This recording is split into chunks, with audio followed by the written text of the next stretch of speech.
굿모닝. 네, 오늘 말씀은 열왕기하 4장 1절부터 17절까지인데요. 함께 교독하며 나누겠습니다. 예, 제가 먼저 읽을게요. 예언자 수련생들의 아내 가운데서 남편을 잃은 어느 한 여인이 엘리사에게 부르짖으며 호소하였다. 그 다음도 예언자님의 종인 저의 남편이 죽었습니다. 예언자님께서도 아시다시피 그는 주님을 경외하는 사람이었습니다. 그런데 빚을 준 사람이 와서 저의 두 아들을 자기의 노예로 삼으려고 데려가려고 합니다.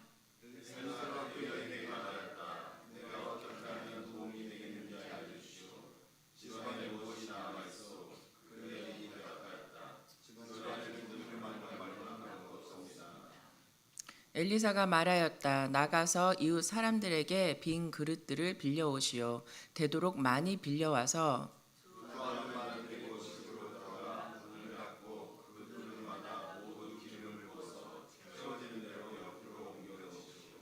그 여인은 엘리사 곁을 떠나 두 아들과 함께 집으로 들어가 문을 닫고 그 아들들이 가져온 그릇에 기름을 부었다.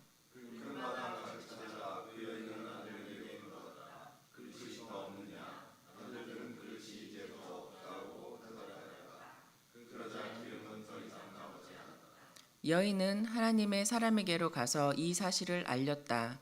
하나님의 사람이 그에게 말하였다. 가서 그 기름을 팔아 빚을 갚고 그 나머지는 모자의 생활비로 쓰도록 하시오.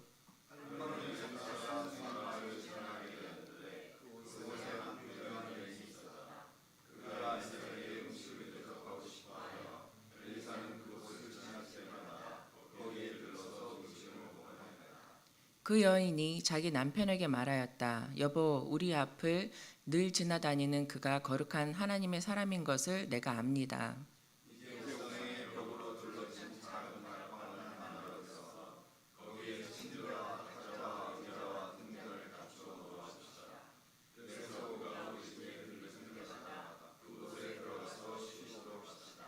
하루는 엘리사가 거기에 갔다가 그 다락방에 올라가 누워 쉬게 되었다.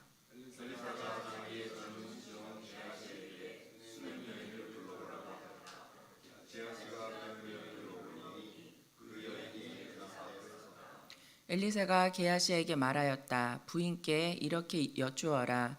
부인, 우리를 늘 돌보시느라 수고가 너무 많소. 내가 부인에게 무엇을 해드리면 좋겠소. 부인을 위하여 왕이나 군사령관에게 무엇을 좀 부탁해 드릴까요? 그러나 그 여인은 대답하였다. 저는 저의 백성과 한데 어울려 잘 지내고 있습니다.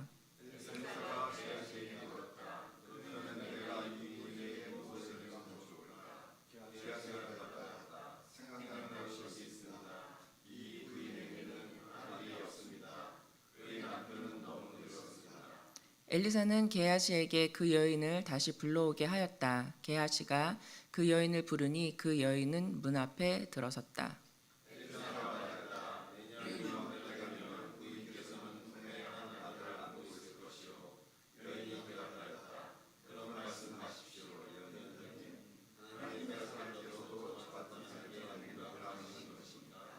그러나 그 여인은 임신하였고 엘리사가 말한 대로 다음에 같은 때에 아들을 낳았다. 아멘. 너무 슬픈 일은 나이가 들어서 이것도 안 보이고 저것도 잘 안 보여요.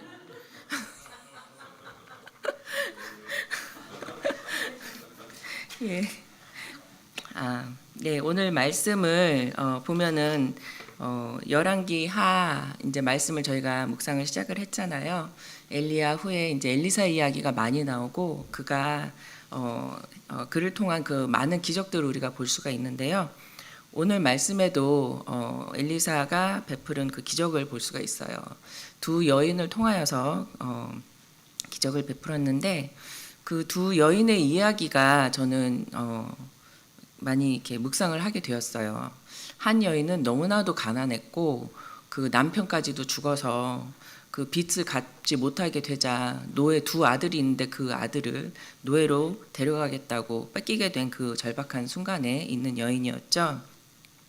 그래서 엘리사에게 도움을 청하러 오는 모습이 나왔고요. 또 다른 여인은 부유한 삶을 살던 여인이었어요. 수넴 여인이라고 우리가 알고 있는데 엘리사가 하나님의 사람인 것을 알고 그가 지나갈 때마다 그를 대접하고 또 나중에는 그가 쉴 수 있는 다락방도 만들어주는 그렇게 하나님을 경외하던 여인으로 보였습니다. 그래서 오늘 말씀을 보면서 이 두 여인은 아주 다른 삶을 살고 있었지만 똑같이 엘리사를 통하여서 하나님의 기적을 경험하게 되는 것을 보게 됩니다. 그래서 저는 오늘 이 말씀을 읽으면서 하나님이 무엇을 말씀하고 계시는 건가, 무엇을 우리에게 가르쳐 주실까 하고 곰곰이 생각을 해봤어요. 솔직히 엘리사 이야기가 더 이렇게 부각이 될 수 있잖아요. 왜냐하면 엄청난 기적들을 엘리사를 통해서 일어났기 때문에. 근데 저는 오늘 말씀을 계속 묵상하다가 이 두 여인의 순종하는 모습에 더 집중을 하게 되었어요. 어려운 상황에서의 순종하는 모습과 부유한 삶 속에 살면서 순종하는 모습을 보게 되었어요. 그리고 이 두 사람이 다른 상황에 살았지만 동일하게 하나님의 기적을 순종함으로 경험하게 된 것을 묵상하게 되었어요. 첫 번째로 가난한 여인은 알다시피 너무나도 가난했는데 남편마저 죽었잖아요. 엘리사의 수련생이라고 했는데 남편마저 죽었고 빚도 있는데 빚을 갚지 못하자 두 아들을 빼앗기게 된 거잖아요. 그런 너무나도 절박한 상황에 엘리사에게 도와달라고 했을 때 엘리사가 하는 말은 집에 남아있는 게 무엇이냐고. 그래서 기름 한 병밖에 없다고 하니까 그러면 가서 이웃들한테 가서 그릇을 많이 빌려오라고 해요. 근데 저는 이 사건을 이렇게 읽으면서 생각을 해봤어요. 나 같으면 어떤 마음이었을까? 지금 엔지랑 레이첼이 노예로 팔려갈 이 상황인데 목사님한테 가서 좀 도와주세요 했는데 목사님이 이웃집에 가서 그릇 좀 빌려와. 그러면은 어떤 마음일까? 너무 절박한 이 상황에 어쩌면 화났을지도 몰라요. 뭔 소리 하는 거야 지금. 내 상황 진짜 이해 못해? 이랬을 것 같아요 속으로. 아니면 낙심했을 것 같아요. 이 사람도 별 볼 일 없구나. 날 못 도와주는 거구나. 이렇게 낙심할 수도 있지 않았을까 싶었어요. 만약에 이 여인이 진짜로 그렇게 저처럼 낙심을 하거나 화가 나갖고 그냥 가버렸다면 오늘 우리가 읽은 이 말씀은 성경책에 없었을지도 않았을까? 그런 생각을 해보았어요. 하지만 이 여인은 엘리사가 하라는 대로 곧바로 가서 순종을 해요. 엘리사가 하라는 대로 아들들 보고 그릇을 빌려오라고 시키고 문을 닫고 들어가서 그 기름을 계속 부어서 그릇에 가득 채워지는 그 기적을 체험하게 되죠. 그리고 그것을 또 엘리사한테 얘기를 하면서 하니까 엘리사가 그것으로 빚을 갚고 생활에 보태 쓰라고 그렇게 말을 해요. 그래서 빚을 갚고 두 아들을 구하는 그런 경험을 하게 됩니다. 뭔 그릇이야 그러고 화를 내거나 실망하지 않고 엘리사의 말 그대로 순종했던 그 여인의 순종하는 마음을 하나님은 이쁘게 보신 게 아닐까라는 생각을 했어요. 그래서 이러한 기적을 경험한 게 아닐까. 그래서 제가 이것을 보면서 결심을 했어요. 쉽게 화내지 말자. 제가 이렇게 울컥하는 게 있잖아요. 갑자기 화를 확 내는 게 있잖아요. 근데 몰라, 목사님은 모르실 거야 아마. 근데 쉽게 화나지 말자. 그리고 쉽게 실망하지도 말자. 그리고 하나님을 믿는 자녀라면 어떠한 상황이라도 쉽게 낙심하지 말고 끝까지 하나님을 믿는 믿음으로 그 말씀을 붙들고 순종하자라는 그런 생각을 했어요. 그랬을 때 하나님은 그 마음을 받으시고 일하신다고 믿습니다. 그래서 이것을 생각하는데 한편으로 이런 생각이 떠올랐어요. 근데 왜 하나님은 이런 방법을 쓰셨을까? 왜 그릇을 빌려오라고 하셨을까? 물론 그 여인이 가난했기 때문에 집에 그릇이 몇 개 없었을지도 모르잖아요. 그래서 많이 빌려오라고 한 것 같긴 한데 그러려면 차라리 어차피 해결해 주실 거면 차라리 큰 통 하나를 어디 가서 빌려오라고 하지. 그러면 한 방에 기름이 다 채워져서 간편하게 이게 해결되지 않을까? 아니면 엘리사가 그렇게 수많은 기적을 지금 하고 있는데 돌 하나가 금덩이로 변하게 만들 수도 있지 않았을까? 그렇게 한 방에 해결도 해주실 수 있으셨을 텐데 왜 그릇을 집집마다 돌아다니면서 빌려오라고 하셨을까? 이것을 생각을 하다가 보니까 저는 이런 깨달음이 있었어요. 하나님은 당신이 하나님이 되심을 아주 다양한 방법으로 나타내고 계신구나를 생각하게 되었어요.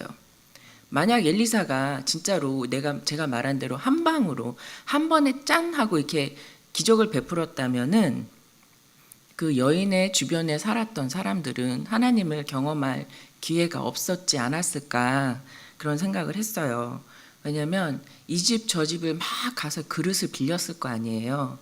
그러면 그 그릇을 빌려준 사람들은 알지 않았겠어요? 하나님이 행하신 이 놀라운 일을. 그 사람들이 이랬을 것 같아요. 기름이 계속 나왔대. 글쎄 정말 하나님이 살아 계시는 것 같아. 내가 그 그릇을 빌려줘서 이 그릇이 바로 그 그릇이야. 뭐 이러면서 서로 하나님에 대해서 이야기를 하지 않았을까요? 그러면서 정말 하나님은 우리의 필요를 알고 계시는구나.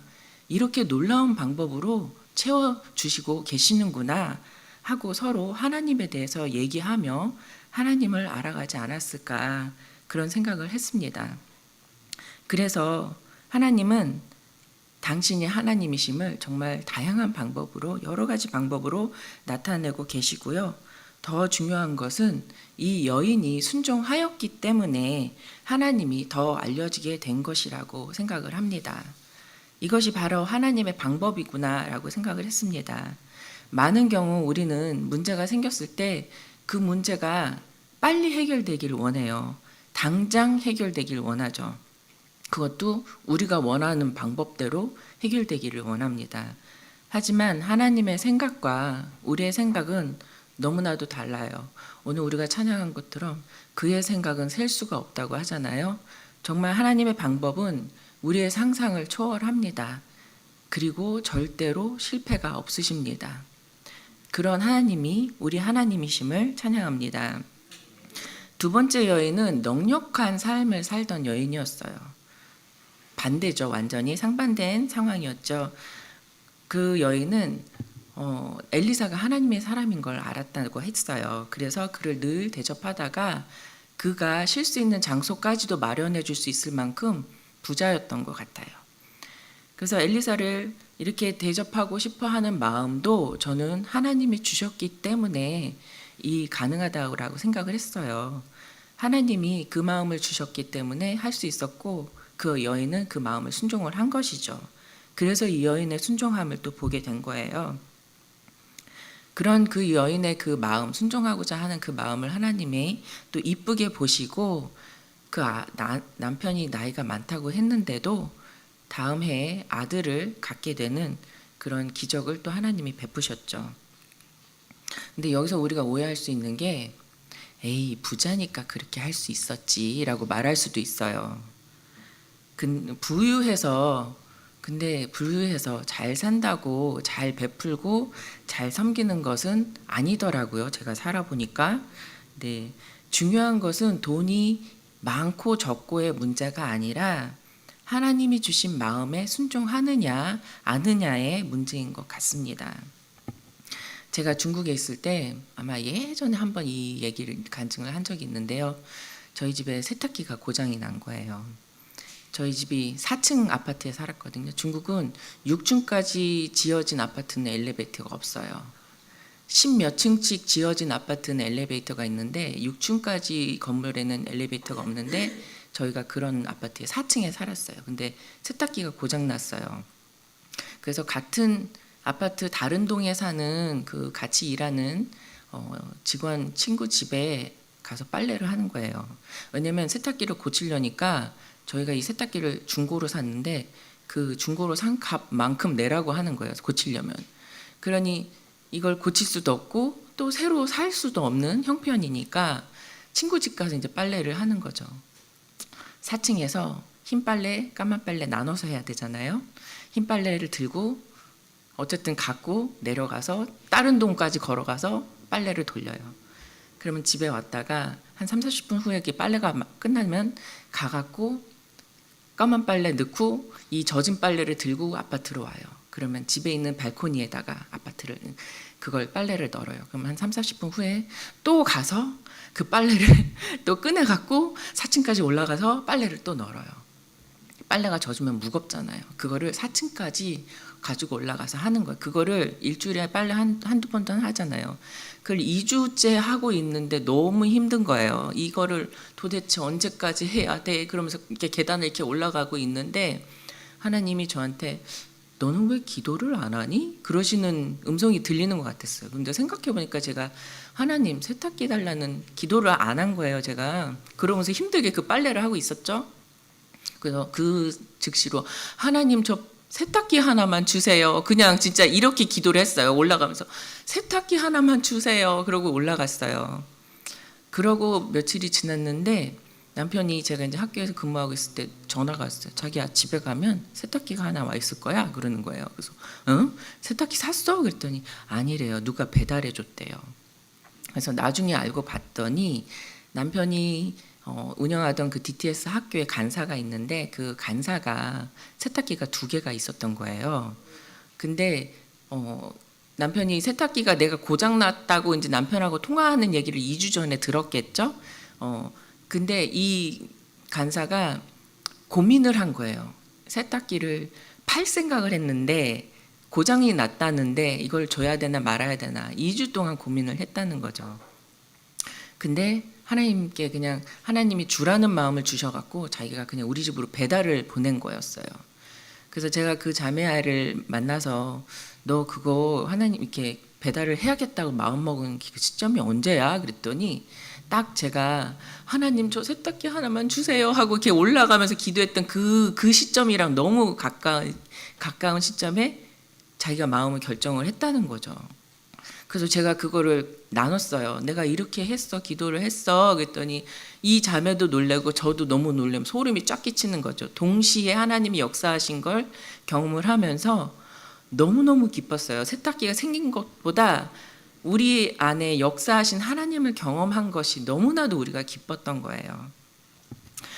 그러면서 제가 그때 깨달은 것은 이렇게 하나님이 주신 마음에 순종을 하면 하나님을 더 경험하게 되고 그 자유함과 그 기쁨을 누릴 수 있게 된다는 것이죠. 하지만 순종하지 않으면 하나님을 알 수 있는 기회를 놓치게 되고 그 자유함과 기쁨 또한 맛볼 수 없다는 것입니다. 제가 선교사로 있으면서 알게 된 것은 하나님은 쉬지 않고 일하고 계신다는 거예요. 예를 들어 저희 삶에 이렇게 필요한 게 특히 뭐 어쨌든 선교사는 돈이 없으니까 필요한 게 많잖아요. 근데 저희 삶에 이렇게 필요한 게 하나님이 보시고 하나님은 누군가에게 나누라고 하십니다. 근데 그 사람이 만약에 그 마음에 순종을 하지 않는다면 제 필요가 안 채워지는 게 아니에요. 하나님은 또 다른 사람에게 그 마음을 주시는 거예요. 네가 나누지 않겠니? 네가 하지 않겠니? 라고 우리의 마음을 두드리신다는 거죠. 그렇게 하나님은 사람을 통하여서 서로의 우리들의 필요를 채우고 계시는 겁니다. 역사하고 계시는 거죠. 문제는 우리가 어떻게 반응하느냐입니다. 하나님이 주신 마음에 순종하면 축복의 통로로 쓰임을 받게 되는 것이죠. 제가 이것도 예전에 아침 묵상 시간에 한번 또 말씀을 드린 적이 있는데요. 저희가 DTS 훈련 끝나고 와서 참 살기 어려울 때가 있었어요. 광야의 삶을 걸 때. 근데 그때 또 우리랑 같이 똑같이 DTS 훈련을 받고 돌아온 부부가 또 있었거든요, 미국에. 근데 그 부부가 저희 집에 놀러 왔어요. 그래서 밥을 이제 나가서 먹기로 했는데 그 당시가 설렁탕 육개장이 5불 99전이었었던 때였어요. 근데 우리 남편이 저는 그래서 당연히 599짜리 뭔가를 먹으러 갈 거라 생각을 하고 나가자. 근데 우리 남편이 갑자기 고기 뷔페 가자 그러는 거예요. 고기 뷔페는 그 당시에 14불 99 아니면 19불 99. 이 설렁탕과 고기 뷔페의 차이는 어마어마했던 거죠. 그리고 우리 형편에는 정말 힘든 결정이 있는데 우리 남편은 가자 그러는데 제가 이 사람들 앞에서 안 돼! 그럴 수가 없잖아요. 울며 겨자 먹기 식으로 갔죠. 가서 고기를 먹었어요. 아까웠어요. 속으로 이걸 돈을 낼 생각을 하니까 진짜 많이 아까웠죠. 한 2, 30불 낼 생각했는데 100불 가까이 내려니 아까웠죠. 근데 몇 년 후에 이 부부가 갑자기 그 얘기를 꺼내는 거예요. 그래서 미애야, 자기네가 정말 너무 감사했대요. 그때를 잊을 수가 없대요. 왜냐하면 너무나도 힘든 상황에 있었고 고기가 먹고 싶어도 고기를 사 먹을 수 없을 만큼 자기는 그렇게 힘들었었대요. 근데 고기 먹으러 가자는 그 얘기를 했을 때 자기네가 진짜 너무 감사했다는 거예요. 근데 그 얘기를 듣는데 제가 너무 부끄러웠어요. 저는 막 아까워하면서 돈을 냈거든요. 그래서 제가 그것을 보면서 우리 하나님은 우리를 축복의 통로로 사용하길 원하시고 이렇게 쓰길 원하시는구나를 그때 깨달았거든요. 우리는 다른 사람의 상황을 알 수가 없어요. 그 사람이 고기를 못 삭을 먹을 만큼 그렇게 힘든지 아닌지 저희는 알 수가 없어요. 하지만 하나님께서 나누라고 섬기라고 그 마음을 주신다면 순종해야겠구나. 하나님을 나를 통하여서 사람들을 위로하고 격려하고 세우길 원하시는구나를 깨달았어요. 비록 저는 아까워했지만 우리 남편을 통하여서 남편이 그렇게 나누고자 한 마음에 순종을 해서 이 부부가 위로를 받았다니 정말 너무나도 감사했던 것이죠. 그래서 저는 오늘 말씀을 이렇게 마무리하고 싶습니다. 저는 오늘 말씀을 통하여 제 자신을 많이 뒤돌아보았습니다. 쉽게 화내고 낙심하는 제 자신을 보았고요. 또 요즘 저희가 조금 살만하잖아요. 살만한데 이 편안해진 삶에 안주하고 싶어하는 또 제 자신도 보게 되었어요. 하나님은 우리의 마음을 감찰하신다고 하죠. 어려운 상황에 있더라도 낙심하지 말고 하나님을 믿음으로 순종하여 하나님을 믿는 그 믿음으로 결단하여 주님 앞에 나가는 그런 삶이 되어야겠다 생각했습니다. 또한 편안한 삶을 살면서 그 편안함 속에만 있으려고 하지 않고 더 하나님께 집중하여 하나님이 주시는 마음에 순종해야겠다 생각했습니다. 그래야 세상이 나를 통하여 하나님을 보게 될 것이기 때문입니다. 그렇게 어떠한 상황 속에서라도 하나님을 바라보며 그분 말씀에 순종하여 하나님을 알리는 우리 모두가 되기를 간절히 소망합니다. 기도할게요. 주님 감사합니다. 오늘 또 우리에게 또한 이 귀한 말씀 주신 것 감사합니다. 하나님, 저희가 살아가면서 쉽게 잊는 것은 뒤를 둘러보고 하나님이 무엇을 원하시는가 생각하기보다는 내가 원하는 것, 나에게 초점을 맞추고 살아갈 때가 너무도 많습니다. 하나님 아버지, 오늘 말씀을 통하여서 하나님 어떠한 상황 속에서도 하나님이 하실 것이라는 그 믿음으로 바라보게 하시고 또한 우리에게 나눠라, 베풀어라 하라는 그 말씀을 주셨을 때는 하나님 우리가 계산하지 않고 순종할 수 있는 우리의 모습이 될 수 있도록 주님 인도하여 주시옵소서. 그렇게 하여서 우리를 통하여서 더 많이 하나님을 전하며 살아가는 복된 삶이 되게 인도하여 주시옵소서. 감사드리며 예수님의 이름으로 기도합니다.